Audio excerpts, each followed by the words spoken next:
Hi, this is Vinny from the iMoot team. It's my pleasure today to introduce Ian Goding from Box Hill Institute, Australia, talking to us about using mobile phones with Moodle. So thank you very much, Ian, for presenting at iMoot16, and I hope you'll enjoy Ian's presentation. Okay, thanks very much. Now, Russell, you're in here. Do you want to just type into the chat area where you're from and what sort of background you have, and we'll get started.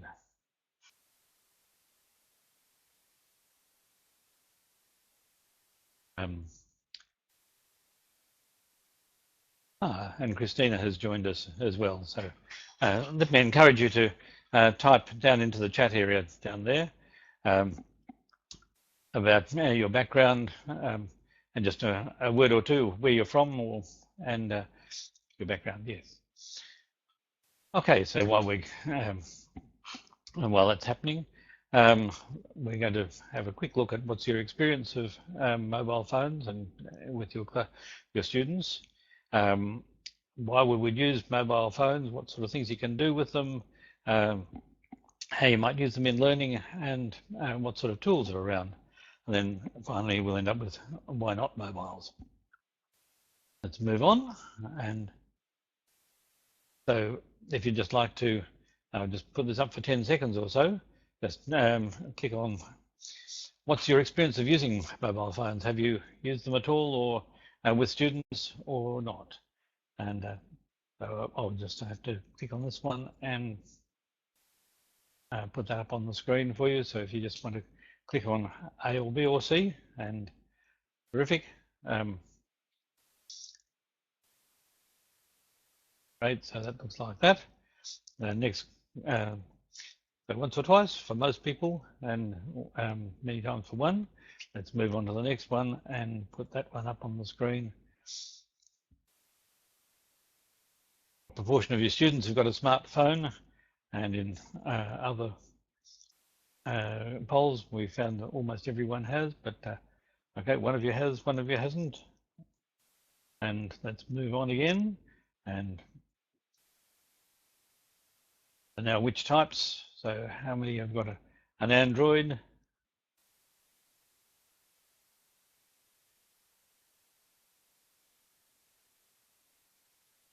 Most of you.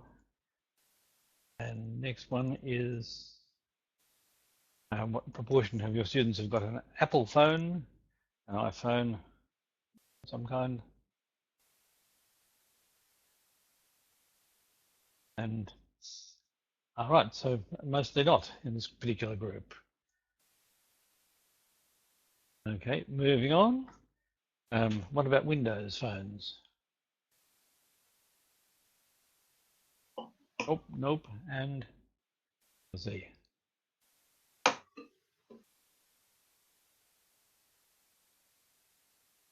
Oh, okay, so no one's got a Windows phone, right? Over, and welcome to David.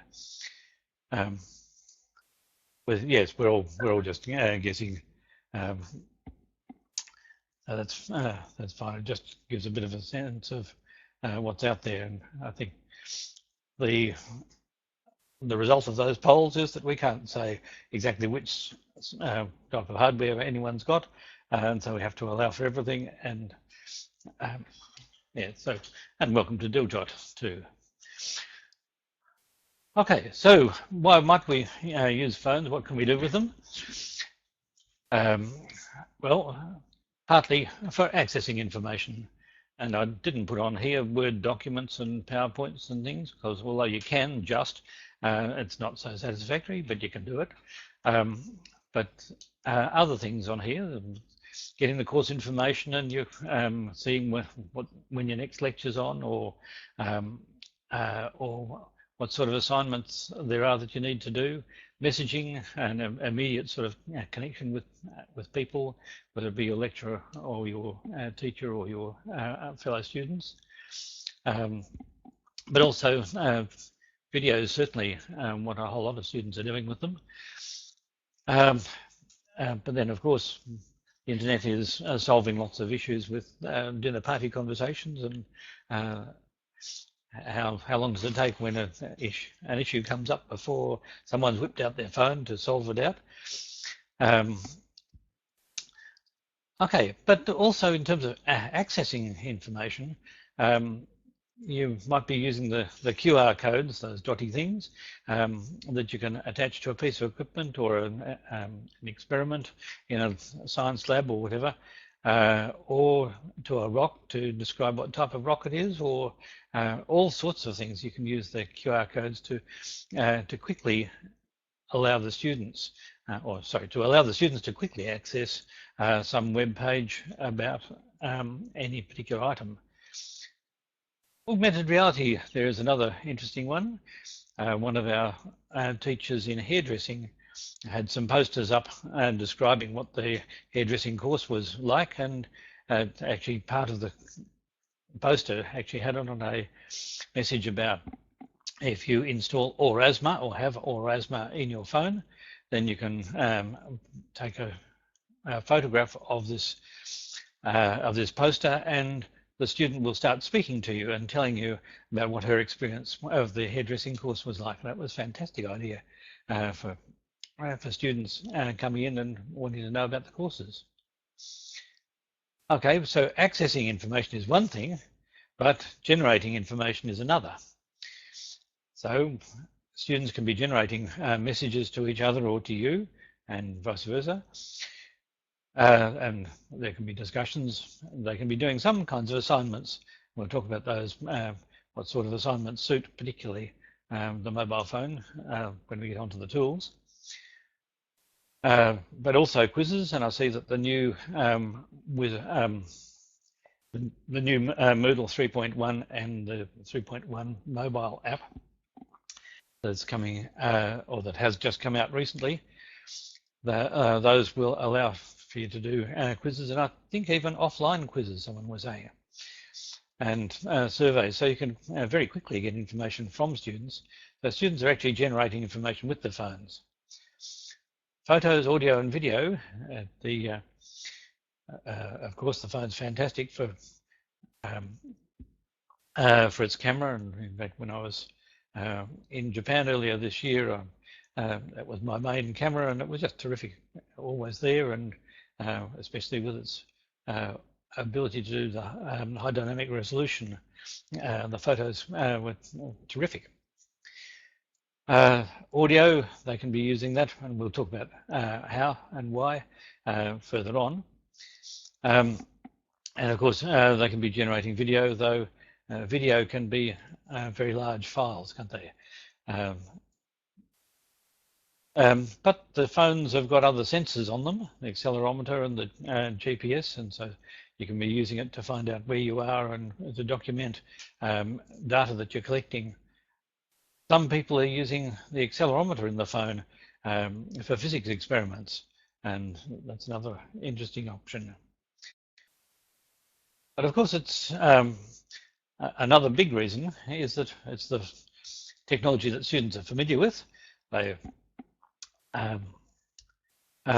using it all the day, so they're not necessarily familiar with the different ways in which it can be used and the different apps, so we have to be careful about that as well. But it puts it into the student's hand, and it puts the control into the student's hand, so that it makes it a more constructivist sort of approach. Okay, so here are some examples, and as we go through some of these, then I'd like you just to be thinking, how might you use any of these sorts of things, and what could you use them in your courses or in assist other people to use them. I'm in a position where I'm doing professional development and helping teachers to enhance their courses. So if you're in that situation, think about how people might use the phones. Let's go down through it, and then you can, in the chat area, I'd like you to type in any of these that you could see being used, and don't limit yourself to just the ideas that I've put up here. type in the chat area about any of these that seem like good ideas to you or other ideas. So evidence of workplace activity. And we've actually set up at Box Hill Institute, where I work, we've set up a new web app that the students can go to, and we call it MOBAS. I'll show you more about it later, but they can do various different types of activities on that MOBAS app. One's a work diary, one's occupational health and safety, one's documenting procedures, but there's all sorts of things that you can use it in the workplace to get evidence of what they've been doing if they're doing courses that involve them partly in the workplace and partly in class. Okay, so it can be using photographs. The text box assignments work very well on phones because you don't need to have Word or anything like that. So you can, and another example that some teachers at Box Hill TAFE have commented on is students taking photographs of equipment that the new and latest equipment that they're using in the workplace that maybe we don't have examples of within the institute, and so people can take photographs of it and bring it in and put it on the data projector. They can share it using discussion forums or wikis or whatever. Or they can just email it to the teacher, whatever. So equipment and techniques to discuss in the class. Of course, you can use it with the discussion forums and keep the discussions going on in between classes as people are studying and researching and whatever. Another thought is to be using it for documenting family history. Students can be interviewing their grandparents or whatever about how what life used to be like and events that happened. They can be interviewing business people to find out what are the particular strategies that a business person was using and what strategies they found to be particularly effective in promoting their company or whatever. Recording oral presentations of students. So in the classroom, they can be, either in the classroom or at home, a student can be actually rehearsing and then record the oral presentation on video, and then they can produce it to the class and share it, whether it be in a wiki or a discussion forum. It's a nice way to, it means that the presentation can be well rehearsed, and it can take away from some of the nerves that people have as they present things. Similarly with role plays, sometimes in the classroom, students are scared of doing role plays in front of their peers, but if they've got time to prepare it and they might role play with one or two other people and then say that's not good enough, and then do it again and again and again until they're happy with it. They can also use it as proof of competency, like in the workplace. Okay, of course you can use pre-recorded lectures such as Echo 360 or Lectopia as it used to be, and lots of students are using and sharing videos on YouTube all the time on their phones, of course. What about using responding to a question in class with all the students texting in their answers, and so then you can get a live display up on the data projector showing exactly who's choosing which choice and who thinks what. Another interesting example was doing an assessment. One of our teachers in the electrical department has students wiring up switchboards, and but then how do you assess that without the teacher going and looking at each one individually? Well, he got one student to video another student, and then they would swap over, and so all of the students were doing it in pairs. And so one student would be putting the multimeter on one part and clicking here and clicking here, and this should connect to that, and that should connect to that, and that should not connect to that, and those sorts of things. And then they could stop the video, and then they could swap over, and the other one could do a similar assessment of the way they connected up their electrical switchboard. particularly interesting one that I like is for teachers. So teachers using the Moodle Rubric to mark a presentation that the student gives. So before the presentation, before the class, the teacher has to set up the rubric, and it might be that there's one criterion is about the use of body language. One it might be about the aids that they use in presenting. One might be in the way that people are talking, and one might be about the content. And so they could just, on their phone, the rubric looks just like a button or a pair of buttons or 3 or 4 buttons for each criterion. In our area, we're in vocational education and training, and we're competency based. And yes, there was another wonderful session on competency based that was on yesterday that was about Moodle 3.1 and a lot of fantastic things that will be coming in for us. So is the rubric in the Moodle assignment? Yes, the Moodle assignment, you go into the Moodle assignment, and then while you're in the editing screen, or once you've created it at least, then you go back to edit it. Then down the left-hand side, you'll see advanced grading, and then there's rubrics, and you can create the rubric. And the rubric default has 3 levels for each criterion, and but we change that just to 2, so it's satisfactory or not satisfactory. And but yes, it's terrific. So Christina, with that, I'm just guessing, and good, we can do maths. What were you? Was that about the rubrics, or what was? Could you explain that a little more in the chat area? Yes, so it just appears on the mobile phone, and while the student is actually presenting. Oh, right, that was for the polls at the beginning, fair enough. While the student is giving a presentation, the teacher can just be clicking on the buttons in the rubric for whether it was satisfactory or not for each criterion, and you can actually add a little comment about how well they used the teaching aids or whatever. Okay, so how does it look? Well, you get different rows with a little bit of text describing the criterion, and beside that you get a couple of squares.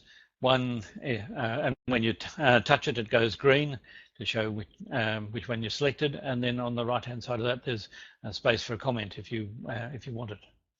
So it looks okay on a mobile phone, and it's also very good on a tablet, on an iPad. But of course, you can use it for marking roles and messaging students. Moving on.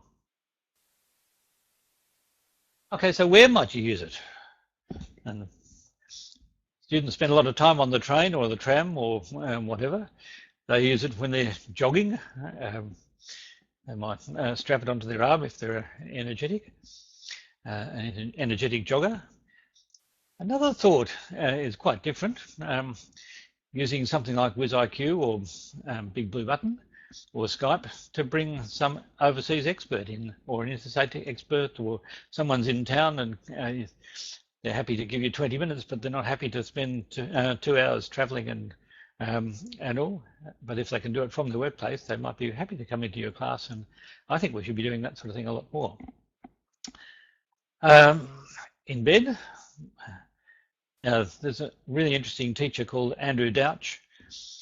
He teaches biology for year 12 up in the north of Victoria here in Australia. He has created a whole lot of biology podcasts, and he described one of his students listening to it in bed before she got up out of bed, and on the train, and then in bed again at night. And she said that she, after listening to it 3 times, she really understood all the points that he was making. It was a terrific way to really understand what was going on in the classroom. You only hear it once, don't you?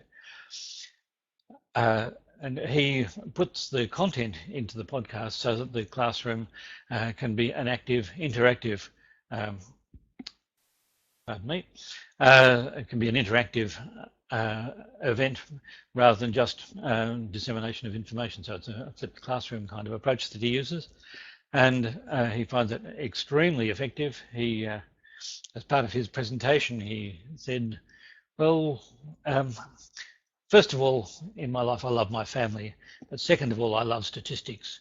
And it was a bit line, and he then went on to describe how the statistics showed the improvement year in and year out. He had been teaching biology for a number of years, and he'd done all sorts of things to teach as well as he could. But when he actually started using the podcasts, he got a 10 or 15%, I think it was, improvement in the students' scores at the end of the year. So that was quite remarkable. He also says, well, you can use this even in, when you're riding around in the mall, or and other students are listening to music. And he says, you can be listening to the podcasts. If you don't tell them, I won't, and they'll never know that you're not listening to music. So you've got a great sense of humour. All right, up the creek. Well, you could be measuring the vegetation that's there, or the turbidity in the water, or whatever. You can be photographing, and you can be mapping. So there's lots of things that you can do outside, and again, it's putting the data generation in the hands of the students. Horse riding, well, you could be using it to video the horse riding and whether people are riding to the trot or not. So at this stage, I was wanting to get people to type in which of these ideas you'd like to use. And I'll give you just a minute or so. And so any particular thoughts as to which of these kind of things you might use, or how other thoughts that you might have for suggestions as to how other people might do it. You can't type on the screen as I thought you might be able to, as you could in Illuminate. Use video for distance assessment. That's an interesting question. How might you do that? I'm curious about that one. There are also apps that you can use to measure heights of trees and distance from you, but that's only sort of in the 10, 20, 30 meter sort of range. But that's an interesting thought. Other thoughts? We'll move on fairly quickly in just a moment. And you can keep on adding your thoughts to the chat area as we move on. So I'll move on now. And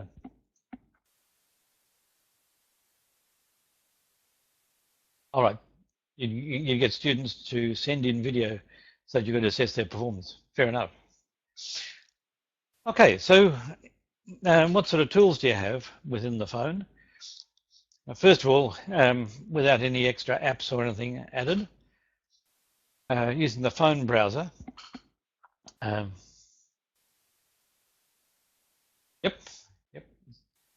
So using the phone browser, you can set up an assignment or a forum or a wiki, and students can be contributing text and photos in the editor. I didn't put in videos there because you have to be careful with videos that they don't create gigabytes of information that then can overload your or fill up at least your Moodle server. But we'll talk about let's talk about now. Handling videos. One other way is that students can use the YouTube app to upload. They can take videos and then upload them directly to YouTube or share them to YouTube from other apps as well. Then there's 3 different levels of YouTube. You can do it, make it public, you can make it unlisted, or you can make it private.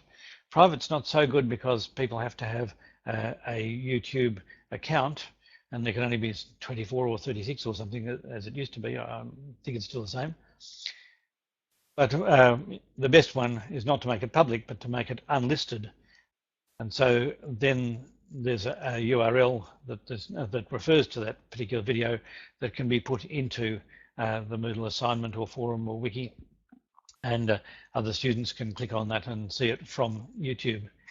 And the big reason why YouTube has been so successful is that it's done all the hard work converting whatever type of video format is uploaded to it, converting it into 2 or 3 different video formats that can be used on whatever type of hardware you're watching it on. Okay, so within the assignment forum or wiki, you can just use the text or video in, or photo in the editor, but you can also attach a file. In fact, you can do both. You can put it into the editor and you can attach a file as well. With Android and I think with Windows phones, you can attach any file that's on the mobile. With the Android, you have to actually select operating system. It's not 100% obvious, and then the camera sitting inside that now. With the Apple system, it's all locked down very tightly, and because there's no file system that's universal across the phone, you can only attach things from photos from apps of other apps that allow the connection between one app and another. But you can attach files from iCloud or Dropbox or Google Drive or whatever. Okay, so you can do all that even if you don't have any apps installed. At Box Hill, we've got the Poodle plugin. The L is for language learning. That's why that's in capitals. And that enables you to record audio and video from within Moodle's editor. And so this is another solution for video. What happens is that the video is actually sent off to Japan and converted for you for free and compressed, and then it takes up less space on your Moodle server.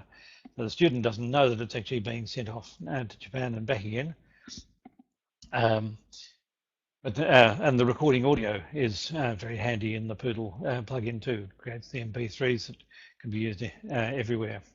But there's also the facility to do very crude drawings on the screen, and it's crude on a phone, but better on a tablet, and they can be quite useful. Okay, and so moving on. Of course, then there's the Moodle Mobile App, and that gets updated as Moodle gets updated. And so what can you do with that?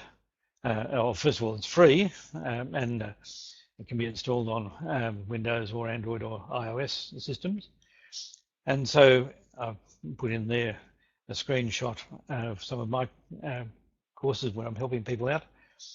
And so you can see the participants, you can see all the participants in that course, and you can message them, and students can message each other. So it's a nice way of putting the class in students' hands so they can talk to each other. But then there's also, of course, the content in each course. And the content could be content could be Moodle pages or quizzes or forums or wikis or calendar or whatever. But it also loads in the camera, loads in the phone when the phone's starting up each time. And so it can provide notifications to students that an assessment is due or something like that. So it's a fantastic thing, and particularly designed to do those things that you want to do on a mobile phone. So less the PowerPoints and the Word documents, and more the kind of things that you can well do on a phone. If you're using Mahara, then there's Portfolio Up, which is an app that can be installed in your phone that enables people to upload directly to Mahara. Of course, YouTube, like I was describing, Google Maps, and whether it's for getting around the place, whether it's for finding out about other places around the world, you can and I should have put Google Earth in there as well, so you can go to Paris and see what the Arc de Triomphe looks like, or whatever, and that can be. Then you can use the street view and add that to there's a street view, and you can add a photo of that to your assignment or whatever. Okay, Portfolio Up is for iOS. Oh, Mahara Droid is for Android. Okay, thank you. We're working on a cross-platform app to modernize the interface. Oh, fantastic. Thank you, Christina. Right. So there's all sorts of applications for Moodle apps. Google Maps and Earth. WizIQ is just usable. I've tried using it a few times, and I have used it once. Once successfully, and a number of times not very successfully, because it's very small on a mobile phone. Skype, of course, is good, but lots more. And any suggestions from other people? Well, here's the next screen where you can add your suggestions for useful apps that you might have used in the classroom, or you could see being useful in the classroom. I'll give just a few seconds and we'll move on. In fact, I'll move on anyway, and you can type into the chat area while we're going. Here's our MOBAS mobile assessment app, and a couple of screenshots there. It's a web app, and the students go to a particular web link, and then they see this on their phones. Made by Sharon and David and Andrew and Evan. It's been absolutely terrific. So it stores the data on the student's phone until they have a Wi-Fi connection, and then it can be uploaded. And basically what happens is it's built into the Moodle assignments. So the teacher sets up a Moodle assignment and then chooses the MOBAS option, and then chooses which one of these different templates that they want to use. So whether it's creating and documenting a procedure or process, or the job safety analysis, like you can see on the right, that's only part of that screen.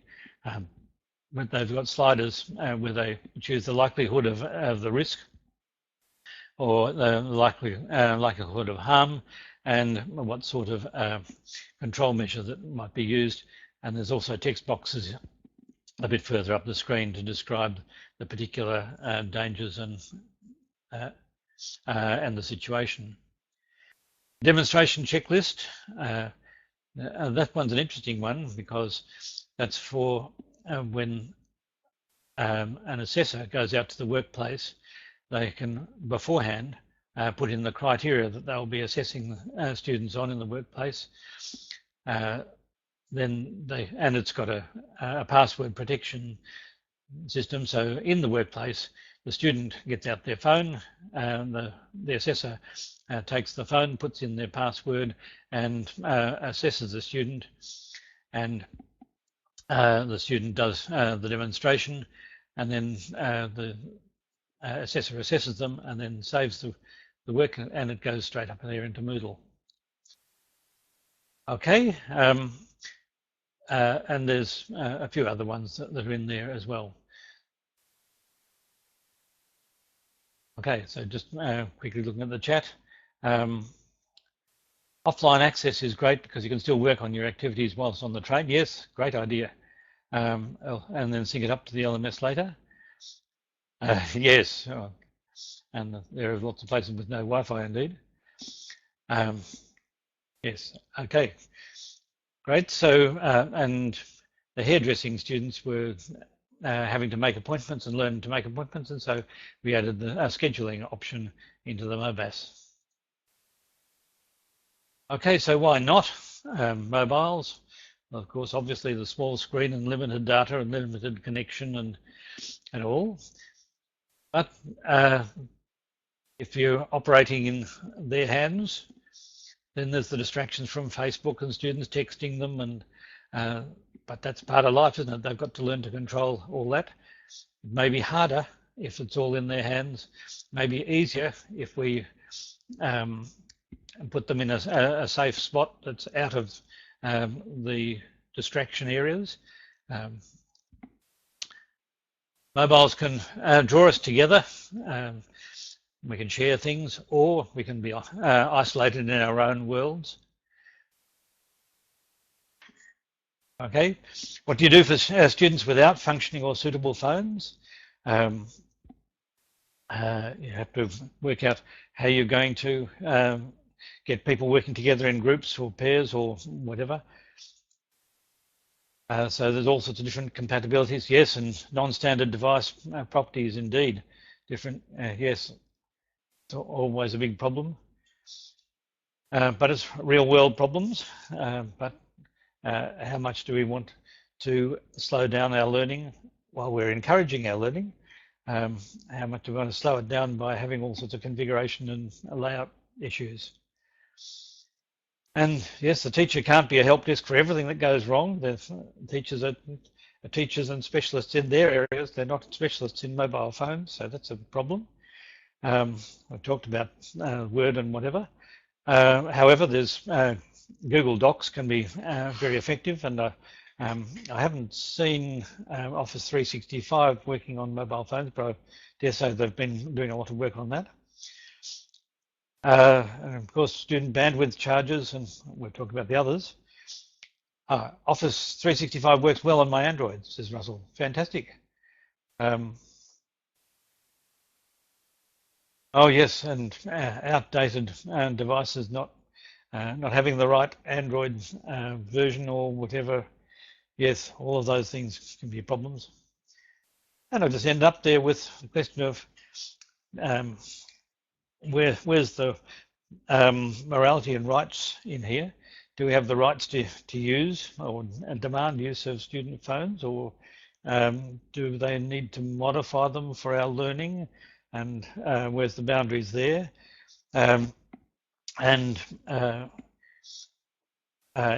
one institution that I'm involved with, they're looking at putting Respondus Lockdown browser onto student phones so they can do Moodle quizzes. Now, where's the what sort of issues are involved in that?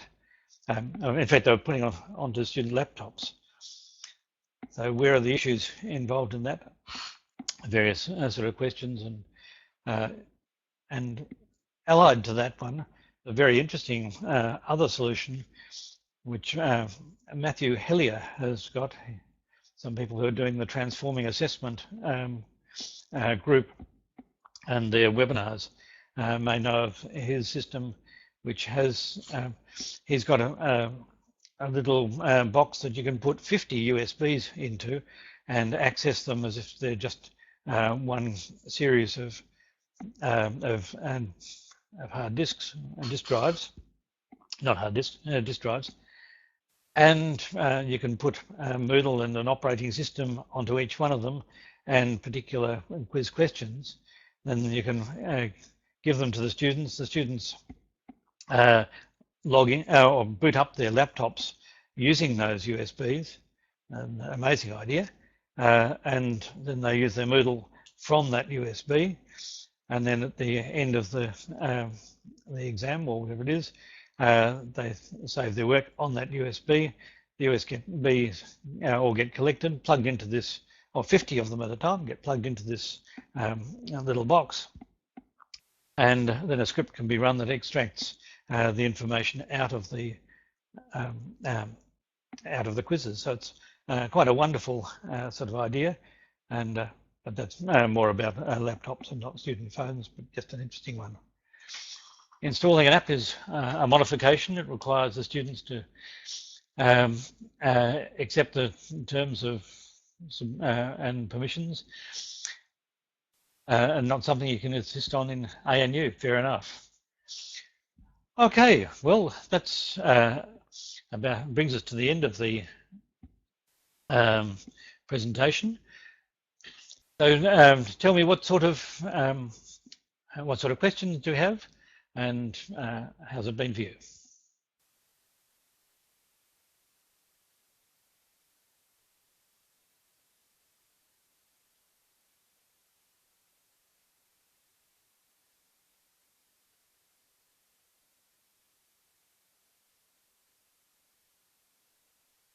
it's a pleasure meeting you.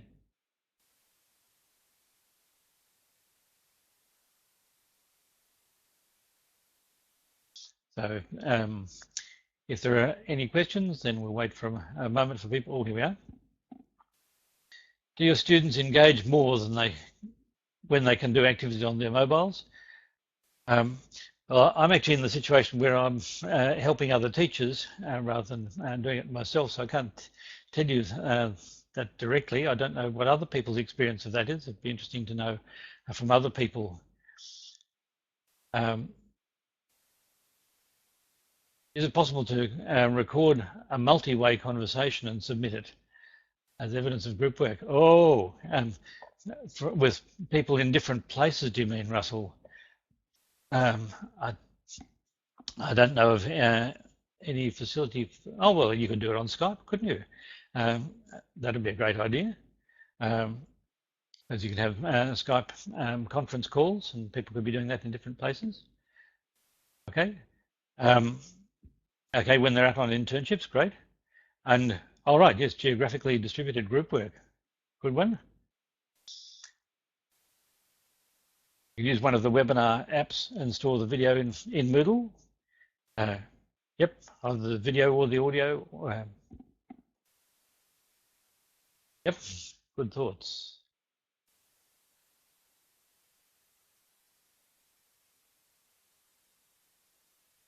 Okay, any other thoughts? Does anyone have any observations to answer that question of do they engage more when they're doing activities on their phone?